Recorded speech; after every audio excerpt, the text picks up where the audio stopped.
কিন্তু কে অপদার্থ নয়। দৃষ্টিতে যেন তার নূতন একটা রশ্মি সঞ্চারিত হয়েছে। মানুষের বহিরাবরণ ভেদ করে একেবারে ভিতরটা খানা তল্লাশ করবার শক্তি জন্মেছে। এমনকি 100-150 গজ দূরে দাঁড়িয়ে যে লোকটা চুরুট টানতে টানতে ট্রামের জন্য অপেক্ষা করছে, তার ভিতরটা পর্যন্ত শঙ্করের দৃষ্টির আলোতে সুস্পষ্ট। লোকটার কাছাকাছি যেতে যেতে ট্রাম এসে পড়ল। শঙ্করও উঠে পড়ল ট্রামে। ট্রামের দেশি আর বিদেশি নরনারীগুলো সব অপদার্থ। কারো মুখে মনুষ্যত্বের ছাপ নেই। বৃহত্তর মহত্তর কিছুর জন্য কাঁদা দূরে থাক, 2-1 মানুষের জন্য পর্যন্ত তারা কেউ কাঁদতে রাজি কিনা সন্দেহ। ট্রামের টিকিট কেনার পয়সা খরচ করার দুঃখ সহ্য করতেই যেন সকলের প্রাণ বের হয়ে যাচ্ছে। এখন বাড়ি ফিরবার ইচ্ছা শঙ্করের ছিল না। তবু বাড়ি ফিরতে হলে একটা পার্কের যে কোণে নেমে তাকে বাসে উঠতে হবে, সেইখানে সে নেমে পড়ল। পার্কে একটা সভা হচ্ছে। সভায় না ঢুকেই বোঝা যায় দেশের নামে দেশের লোকের সভা। কারণ সমগ্রভাবে সভার চেহারাটা পুরনো আবর্জনা স্তূপের মতো, হুজুগের ঝাঁটা অকেজো। ফেলনা কতকগুলো মানুষকে একত্র করেছে। তরঙ্গের সঙ্গে সমস্ত জগৎ তাকে পরিত্যাগ করেছে। ভিতরে এইরকম একটা অনুভূতির প্রাবল্য থাকায় ভাঙা বাড়ির পুরানো ইট পাটকেলের স্তূপের মতো এতগুলো মানুষের ভিড়ের জন্য শঙ্কর একটু আকর্ষণ বোধ করলো। পার্কে ঢুকে সে মিশে গেল ভিড়ে। লোক বড় কম জমেনি, 1000-3 হবে বোধ হয়। বাইরে থেকে সবার যে বৈশিষ্ট্য শঙ্করের চোখে পড়েছিল, ভিতরে ঢুকে সে দেখল আশেপাশে যে কজনের মুখ ভালো করে দেখা যায়, তাদের প্রত্যেকের মুখে সেই বৈশিষ্ট্যেরই ব্যক্তিগত ছাপ। বেশ বোঝা যায় কেউ অফিস থেকে ফেরার পথে বিনামূল্যে একটু বৈচিত্র্য সংগ্রহ করছে, কেউ উদ্দেশ্যহীন ঘুরে বেড়ানো স্থগিত রেখে ভিড়ে মিশেছে, কেউ নিদারুণ আত্মগ্লানিকে একটু ফাঁকি দেবার আশায় দেশের জন্য আহত সভায় যোগ দেওয়ার মতো মহৎ কাজের আত্মপ্রসাদটুকু লাভ করছে। কেউ এসেছে এইভাবে সভায় সভায় উচ্ছ্বাসে রোমাঞ্চ ও শিহরণ পাওয়ার নেশা মেটাতে। ডাইনের বুড়ো মানুষটা ক্রমাগত মাথা নেড়ে যাচ্ছেন, মুদ্রা দোষের জন্য অথবা বক্তৃতায় সায় দেবার জন্য বোঝা যায় না। বাঁদিকে প্রৌঢ় লোকটা বোবা হাবার মতো প্রায় হাঁ করে চেয়ে আছেন বক্তৃতা মঞ্চের দিকে। মনে হয় বক্তৃতার যে কথাগুলি তার কানে ঢুকছে তার মানে বুঝবার চেষ্টা করতে করতে বক্তার এখনকার কথাগুলো কানে ঢুকে চলেছে।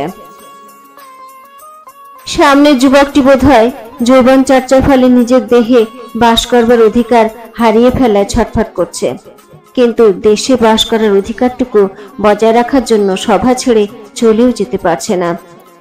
চারিদিকে চেয়ে চেয়ে মানুষগুলোকেই শঙ্করের দেখতে ইচ্ছে হচ্ছিল। বক্তৃতা মঞ্চের দিকে জোর করে চোখ রেখে সে বক্তার কথাগুলো শোনার চেষ্টা করলো। সঙ্গে সঙ্গে তার মনে হলো সে যেন তরঙ্গের কথা শুনছে। তরঙ্গই যেন পুরুষ সেজে গলা মোটা করে মঞ্চে দাঁড়িয়ে চিৎকার করে বলছে, আর সমস্ত কান্না ন্যাকামি, দেশের জন্য দশের জন্য যে কান্না, সেই কান্নাই আসল কান্না। একেবারে বক্তৃতা মঞ্চে গিয়ে চড়া হওয়ার খেয়ালটা শঙ্করের চাপলো 2 নম্বর বক্তাকে দেখে। ভদ্রলোক শঙ্করের চেনা, তবে তিনি যে একা তারই চেনা নন, আরো অনেকেই যে তাকে চেনে সেটা বোঝা গেল তিনি উঠে দাঁড়ানো মাত্র সবাই মৃদু একটা জয়ধ্বনি ওঠায়। ব্যাপারটা বড় আশ্চর্য মনে হলো শঙ্করের। বছরখানেক আগেও যিনি ফাঁকি দিয়ে সাধারণ জুয়াচুরির চেয়েও খারাপ আইনসঙ্গত জুয়াচুরি করে বীরেশ্বরের 1000-3 টাকা মেরে দিয়েছিলেন, তাকে দেখে জনতার উল্লাস। কাগজে সম্প্রতি একজন লীলাময় ঘোষের নাম দেখা যাচ্ছিল বটে মাঝে মাঝে। তিনি কি ইনি? পাশবালিশের মতো গোলগাল লীলাময়ের এ তো এক অপরূপ লীলা। মঞ্চে উঠবার অধিকার শঙ্করের ছিল না, কিন্তু রাজ সিংহাসনের উঠবার অধিকারও শুধু অপেক্ষা রাখে অর্জুনের। বাধা মানবার মতো মন তার ছিল না। বাধা সে ঠেলে সরিয়ে দিল 2 হাতে। গম্ভীর মুখে একটু মাথা হেলিয়ে সমস্ত প্রতিবাদে সায় দিয়ে বসে পড়ল লীলাময় ঘোষেরই খালি চেয়ারটিতে। উদাস মধুর সজল কান্নার সুরে লীলাময় তখন বক্তৃতা আরম্ভ করে দিয়েছেন। সুর যেমনই হোক, থেকে থেকে এমন সব বিশ্রী হাসির কথা তিনি বলতে লাগলেন যে সভায় চাপা হাসির গুঞ্জন উঠতে লাগলো।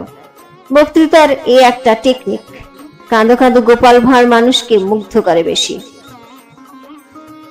একবার হাসিটা হলো প্রবল, মিনিট খানিক গোলমাল থামলো না। সেই অবসরে লীলাময় জিজ্ঞাসা করলেন, কি খবর শঙ্কর? আমি কিছু বলবো। বলবে? আমাকে না সভায়? সভায়।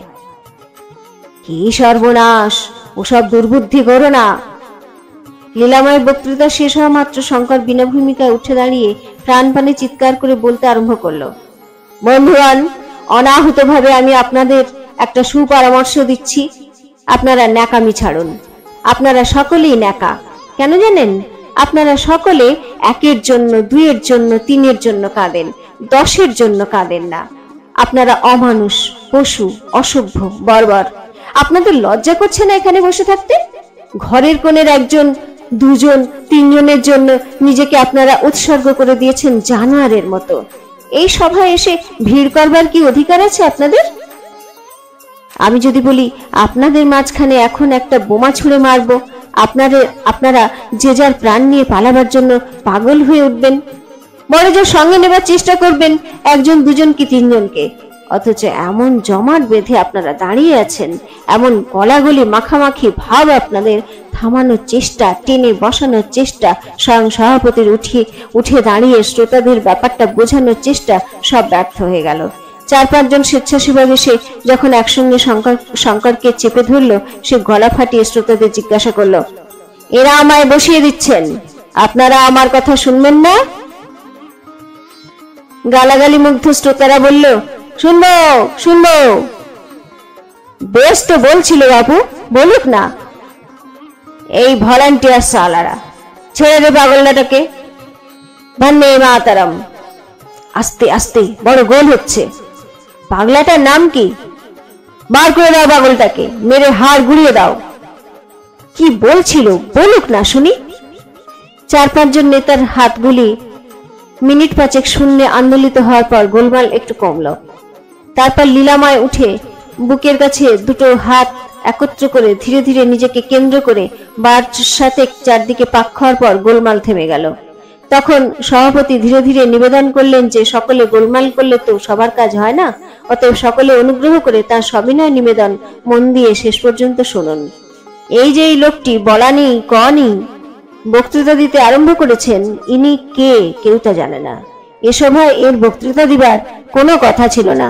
তাছাড়া এই সভা যে জন্য আহ্বান করা হয়েছে তার সঙ্গে এ ভদ্রলোকের বক্তব্যের কোনো সম্পর্ক নেই। আর এভাবে যার যখন খুশি যা ইচ্ছা তাই বলে গেলে কোনো সভার কাজ হয় না। তবু সভা সকলে যদি এই ভদ্রলোকের কথা শুনতে চান, সভাপতি হিসেবে তিনি সকলের ইচ্ছার মর্যাদা রেখে একে বক্তৃতা প্রদানের অনুমতি দেবেন। মুখে কিছু না বলে যারা এর বক্তৃতা শুনতে চান, যদি দয়া করে হাত তোলেন। হাত উঠল অনেকগুলো এবং নিয়মতান্ত্রিকভাবে শঙ্কর সভায় বলবার অনুমতি পেল। এবার কিন্তু সে না পেল কথা খুঁজে, না পারল উদ্ধত উন্মাদনার সঙ্গে গগনভেদী চিৎকার করতে। প্রত্যেকটা শব্দ যেন গলায় আটকে যেতে লাগলো। একবার ভাবলো উপস্থিত সকলকে আরেকবার জানোয়ার বলে গাল দেয়, অন্তত অমানুষ বলে। কিন্তু হিসেব করে ভেবে চিনতে এতগুলো মানুষকে ওসব কথা বলবার সাহসী কোথায় পাবে? ভদ্রভাবে নিচু গলায় জড়িয়ে জড়িয়ে কয়েক মিনিট কি যে সে বলল সে নিজেই বুঝতে পারল না। তারপর আচমকা বক্তৃতা থামিয়ে বসে পড়ল। 2 কানে তখন তার আগুন ধরে গিয়েছে। মনে যাচ্ছে সীতাদেবীর সেই সাধ, যে সাধের মর্যাদা রাখতে প্রকাশ্য সভাভূমিতেই ধরিত্রী দ্বিধা হয়ে গিয়েছিলেন। একসময় সভার কাজ শেষ হয়ে গেল। লীলাময় ডাকতেই সে কলের পুতুলের মতো তার পিছু পিছু দাড়িওয়ালা এক ভদ্রলোকের প্রকাণ্ড গাড়িতে গিয়ে উঠল। লীলাময় জিজ্ঞাসা করলেন, তোমার ব্যাপার কিছু বুঝলাম না বাপু, এরকম কেলেঙ্কারি করলে কেন? শঙ্কর বোকার মতো বলল, জানি না। দাড়িওয়ালা ভদ্রলোক হেসে বললেন, তা ঠিক, জানলে কি আর করতে। লীলাময় পরিচয় করিয়ে দিলেন। দাড়িওয়ালা ভদ্রলোকের নাম কেদারনাথ রায়। মফস্বলে কিছু জমিদারি আছে, কলকাতায় কয়েকখানি বাড়ি আছে। কাগজে মাঝে মাঝে নাম দেখো না শঙ্কর? দেখবে কি, খবরের কাগজ কি আর পড়ো? হাতের কাছে যদি একখানা কাগজ পেলে তো নারী হরণ, সিনেমা আর খেলাধুলা সংবাদ পড়েই খতম। বেশ নাম হচ্ছে কেদার বাবুর, আর বছরখানেক কি বছর দুই যাক, লোকের মুখে মুখে ওর নাম ঘুরবে। নেতা হওয়া কি সহজ? কত হিসাব করে, কত ভেবেচিন্তে প্রত্যেকটি পা ফেলতে হয়। তোমার মতো বলা নেই ক নেই হঠাৎ সভায় এসে গলাবাজি করলেই কি হয়?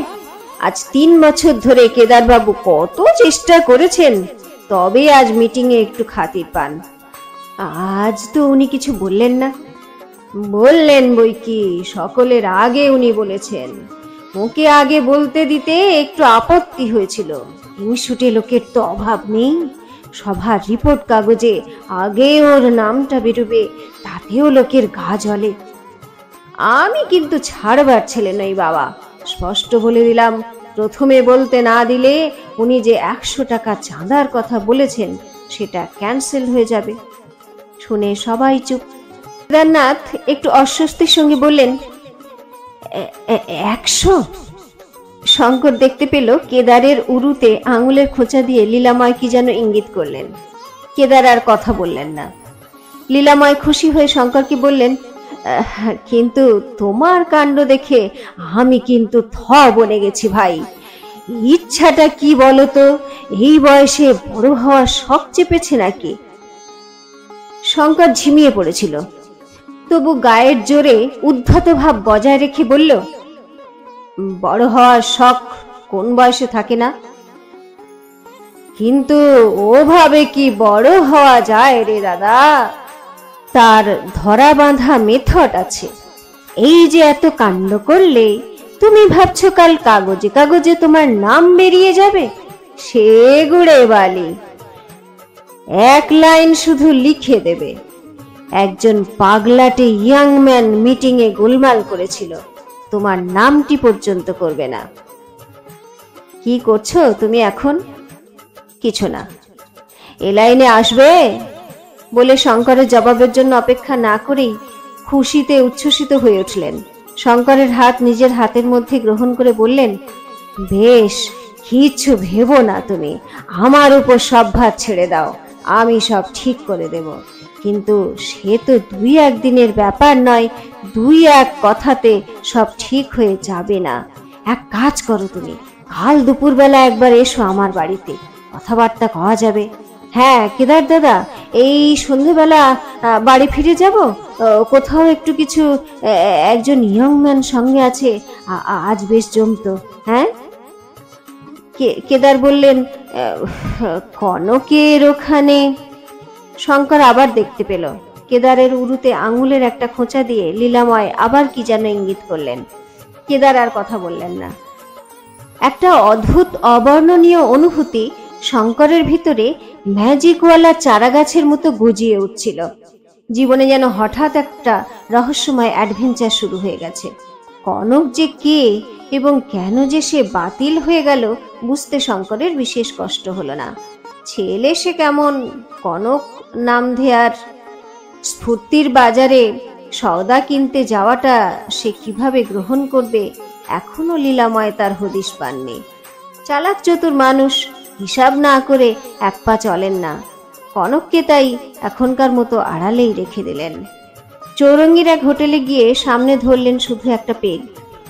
শুকনো নিরস জীবন মানুষের, কঠিন বাস্তবতার ধুধু প্রান্তর পার হয়ে চলতে হয় মানুষকে। হয় না ভাই শঙ্কর? বিষ, জীবন শুধু বিষ। মাঝে মাঝে তাই একটু অমৃত চাই মানুষের, চাই না ভাই শঙ্কর? শঙ্কর সায় দিয়ে বলল, নিশ্চয়ই। বলে এক চুমুকে গ্লাসটা শেষ করে নিজের হাতে নিজের গলা চেপে ধরে শঙ্করের মুখ বাঁকানোর রকম দেখে লীলাময় ও কেদার দুজনেই হাসলেন। কিন্তু গ্লাসে চুমুক সে দিয়েছে, দলে সে ভিড়েছে, এতে পরম স্বস্তিও দুজনে যে পেয়েছেন সেটা বেশ বোঝা গেল। কেদার বললেন, আনাড়ি। লীলাময় রসিকতা করে বললেন, নারী জ্ঞান পাবে কোথায় দাদা? নারী কি কখনো ধরেছ? নারী জ্ঞানী কেউ তখন শঙ্করের নাড়ি ধরলে ভয়ে ভয়ে তাকে তৎক্ষণাৎ বাড়ি পাঠিয়ে দিতেন। ভিতরের জ্বালাটা কিসের বুঝতে না পেরে শঙ্কর একটু চিন্তিত হয়ে পড়ছিল। মাথাটাও ঝিমঝিম করছে। বিনা আয়োজনে বিনা প্রয়োজনে আজ সন্ধ্যায় সে একই চমৎকার নবজীবন আরম্ভ করে দিল। মিটিংয়ের লীলাময়ের মুখোশ এখনো খসেনি, উপর থেকে একটা পর্দা সরে গেছে মাত্র। এখনো লীলাময়ের মুখ দেখলে মনে হয় রসে টৈটম্বুর একটা মানুষ কান্নার ভান করা রসিকতায় ফেটে পড়বার উপক্রম করছে। কেদার কি বক্তৃতা দিয়েছিলেন শঙ্কর শোনেনি, লীলাময়ের কথাগুলো তার মনে আছে। এখন যে সুবাস বাসা বেঁধেছে লীলাময়ের মুখে মিটিংয়ের কথাগুলোর সঙ্গে, সেটা মিশে থাকলে না জানি আরো কত শ্রুতিমধুর হতো তার বক্তৃতা, আরো কত মুগ্ধ হয়ে যেত সভার লোক। ভাবতে ভাবতে শঙ্কর হঠাৎ হেসে ফেলল। লীলাময় গদগদ হয়ে বললেন, এনজয় করছো? দাঁড়াও দাঁড়াও, এই সবে সন্ধে। তাই কি? জীবনের এটা কোন তিথির সন্ধ্যা বুঝবার চেষ্টা করা বৃথা। এমনই সাধারণ তিথিটা আজ কি ছিল? শঙ্কর তাই মনে করবার চেষ্টা করলো। পূর্ণিমার কাছাকাছি হবে, হয় এদিক নয় ওদিক। মনটা কেমন করতে লাগলো শঙ্করের। পরীক্ষার পড়া করতে করতে কতবার জানলা দিয়ে বাইরে জ্যোৎস্না দেখে, ছাদে হোক মাঠে হোক খাটে হোক, জ্যোৎস্না চুপচাপ অনেকক্ষণ বসে থাকবার যে স্বাদটা দুর্দমনীয় হয়ে উঠত, কত কষ্টে পরীক্ষা শেষ হওয়ার জন্য স্বাদটা সে তখন সঞ্চয় করত। হোক না ছেলে মানুষই, এসব চিরন্তন ছেলে মানুষের দাম কোনোদিন কমে না মানুষের। এখানে সে কেন এসেছে? এই কড়া আলো, চড়া নির্লজ্জতা, কুৎসিত গুন্ডামির আবহাওয়ায় কোমলতা বিসর্জন দিতে? নিজের যে কোমলতার জন্য তরঙ্গের কথা ভেবে এখনো তার মন কেমন করছে। বাকি সকলেও কি এই উদ্দেশ্যে এসেছে এখানে? এই নারী পুরুষের দল নিজের কোমলতা যে নিজেকে কষ্ট দেয়, এই রোগের চিকিৎসা করতে? মাঝবয়সী মাংসল মেয়েরাও যে এখানে এসে রোগটার হাত থেকে রেহাই চান, একটু পরেই শঙ্কর তা চমৎকার বুঝতে পারল। বিদেশি পোশাক পরা একটা হ্যাংলা পোকার সঙ্গে যে মহিলাটা শটান তাদের টেবিলের কাছে এসে দাঁড়ালেন, মুখের রং তার খাঁটি রং। মিসেস সেন তিনি, নমিতা নাম। লীলাময়ের যে তিনি বিশেষ ঘনিষ্ঠ বন্ধু সেটা বোঝা গেল খাপছাড়া অভ্যর্থনার জবাবে লীলাময়ের ঘাড়ে তার ছোট একটি চড় মারায়। আর চোখে শঙ্করের দিকে চেয়ে তিনি বসলেন। উঠলেন 1 ঘন্টা পরে।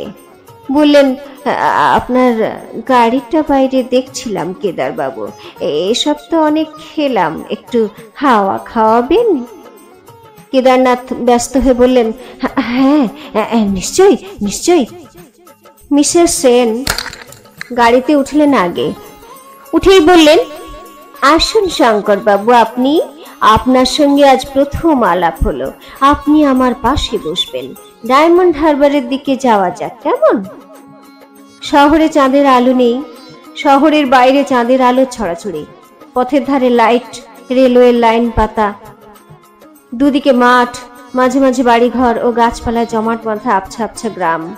কোমলতা ব্যারামের চিকিৎসাটা জীবনে আজ প্রথম হচ্ছে বলে বোধহয় শঙ্করের স্রেফ কান্না আসতে লাগলো। এমন অদ্ভুত রকমের কোমল মনে হতে লাগলো নিজেকে যে বাঁদিকে লীলাময়ের পকেটের সিগারেটের কেসটার চেয়ে ডাইনি মিসেস সেনের কোমল শরীরটা বেশি বিঁধতে লাগলো তার দেহে, ডাইনির নখের মতো।